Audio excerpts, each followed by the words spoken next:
Los Transformers son películas que tratan de que el destino de la humanidad está en juego cuando dos razas de robots, los buenos Autobots y los villanos Decepticons, llevan su guerra a la Tierra. Los robots tienen la habilidad de transformar en diferentes objetos mecánicos mientras buscan la clave del poder supremo. Solo un joven humano, Sam Witwicky, puede salvar al mundo de su destrucción total.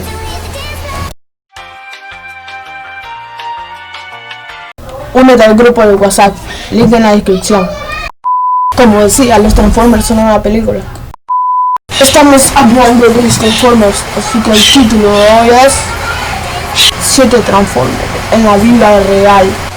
Antes de comenzar, te obligo a que te suscribas, activa la campanita de notificaciones, compartas el video, le des like y comentes cuál es su Transformer favorito. Sin nada más que decir, ¡comencemos!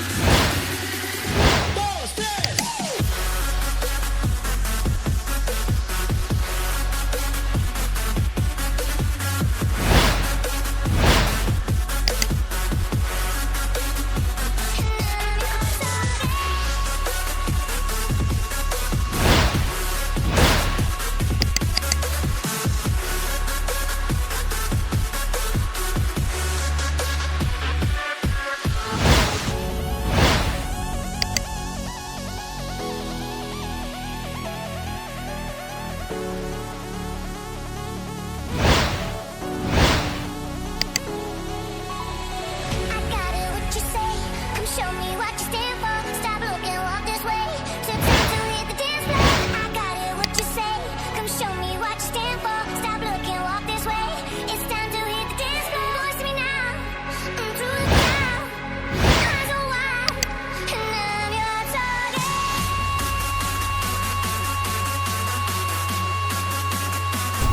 11 likes para la segunda parte.